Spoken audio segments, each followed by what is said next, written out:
Hello everyone. This is one of the greatest games ever played in a World Championship match. This is Garry Kasparov versus Anatoly Karpov, their third World Championship match.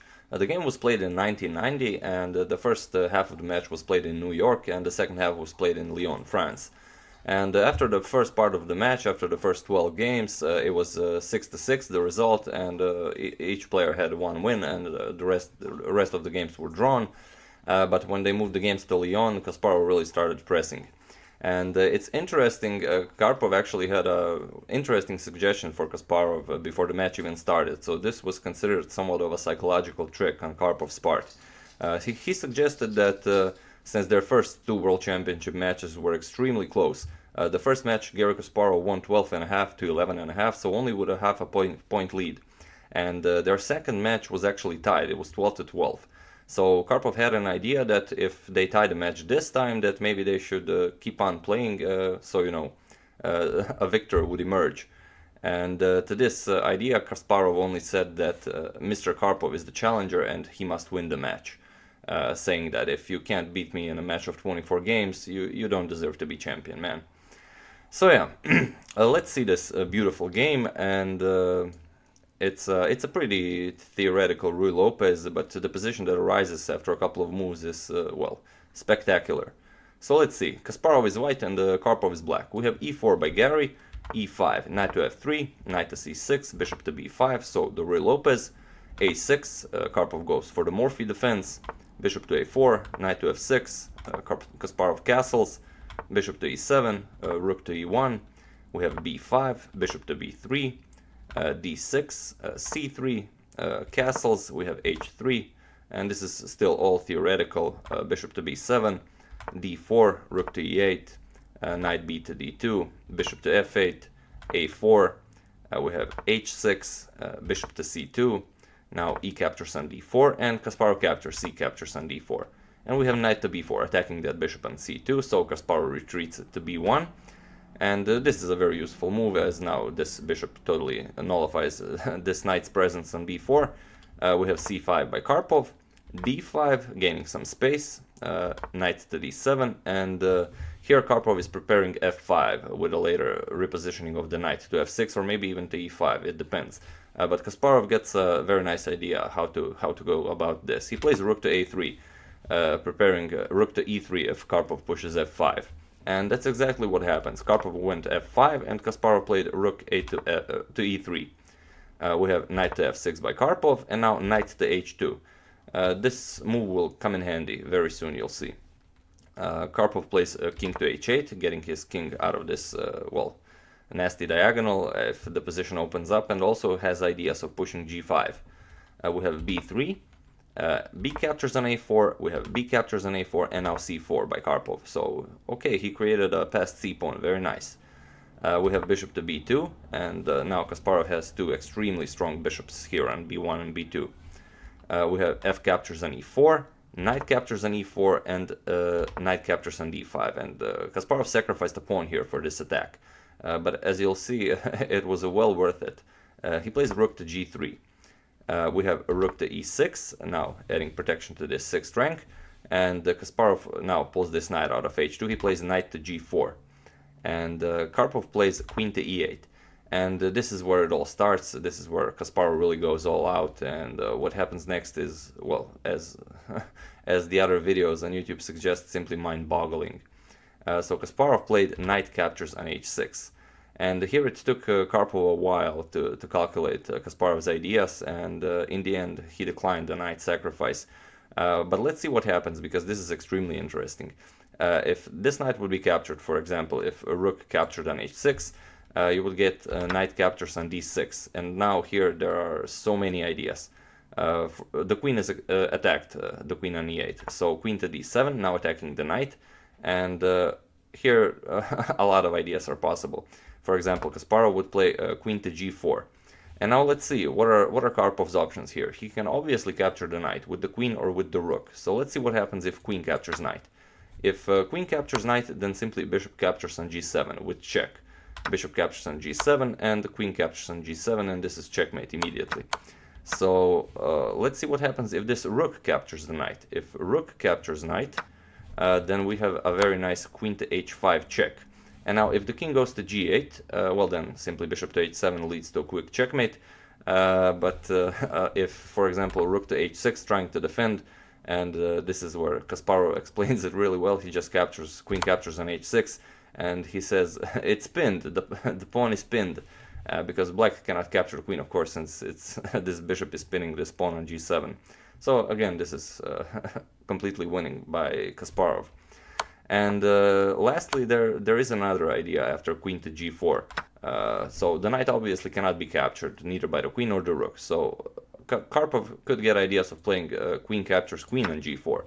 But if this is played, then simply knight to f7 would check. This h7 square is covered by the bishop, so only move is king to g8. We have king to g8. And now knight captures rook with a check, so g captures on h6, and now rook captures the queen. The king has to go to f7, and now a very nice maneuver. Bishop to g6 check, king to g8, and now bishop to f5 with check. King has to go to f7 again, bishop to e6 check, king has to go to e8, and now bishop captures a knight on d5, opening up a discovered attack from the rook on e1, and the next move Kasparov will capture this bishop on b7, and this is completely winning. Kasparov is a piece up. So let's go back to this position after queen to g4. So obviously it doesn't really matter what Karpov plays here. The mere idea of capturing that knight on h6 was enough to decline it. So after Kasparov played knight to h6, Karpov went c3. So pushing his passed pawn, of course. Why capture this knight and go through all this trouble? And okay, Kasparov says, okay, you nullified one of my pieces, but I still have 1, 2, 3, 4, 5, 6 pieces ready to attack your king. And Kasparov plays, he moves this knight from h6, he plays knight to f5. And Karpov captures the bishop. C captures on b2. And here Kasparov plays queen to g4. And as you can see, this is very, very, very unpleasant for black. Karpov tries bishop to c8, now adding one more defender to the game, but simply queen to h4 here, and he has to defend this. If Karpov would play something like king to g8, then simply Kasparov says that king to h2 is completely winning. This knight is now free to jump to g5 because this rook cannot be captured with check, and black is really without a move here. So after queen to h4, he played rook to h6, and okay, knight captures on h6, g captures on h6, and now again Kasparov plays king to h2. So in a crazy position like this, the key move is king to h2. We have queen to e5, and now Kasparov plays knight to g5, threatening knight to f7, forking the king and queen. So we have queen to f6, and now a very nice idea, rook to e8. Adding one more piece into the attack, and there's really not a lot of things black can do here. Karpov tries bishop to f5, trying to give up one rook for counterplay, but here Kasparov ends and this is a world championship game. This is round 20, so they already played 19 rounds. Both players are very exhausted, but Kasparov manages up the energy for a game like this, and you're free to try and find Kasparov's next move and the idea behind it. You'll feel free to pause the video. And okay, those of you who found the idea, I congratulate you. And those of you who haven't, here's what Garry played. He played queen captures on h6. And this was a pretty historic moment, as when Karpov saw this move, he just asked Kasparov for his note sheet, because Kasparov wasn't writing down moves for the I don't know how many couple of moves. So Kasparov handed him his note sheet, and Kasparov was rewriting all of Kasparov's moves to his own note sheet. And when he wrote down queen captures on h6, he simply shook Kasparov's hand, and Karpov resigned the game. But let's see what happens if Karpov would accept this queen sacrifice. If queen captures on h6, then knight to f7 check. We have king to h7, and now bishop captures on f5, and the king has nowhere to go. This rook covers the entire g-file, knight covers h8, so queen to g6 would have to be played. And here rook captures on g6 is completely winning. It doesn't matter that the material is even, and it doesn't even matter that Karpov is ready to grab another queen here on b1. Okay, the bishop is protecting b1. but there is no way of stopping mate. Wherever Kasparov moves this rook, it's checkmate. And even if Karpov would try and stop this, for example, with knight to e7, simply capturing the knight wins the game. Rook captures knight, bishop captures rook, and rook to g3 is instant checkmate. The rook is covering the entire g-file, knight covers h8 and h6, and this is, well, the bishop delivers checkmate. So yeah, definitely a beautiful game, and it didn't go beyond this point of queen captures on h6.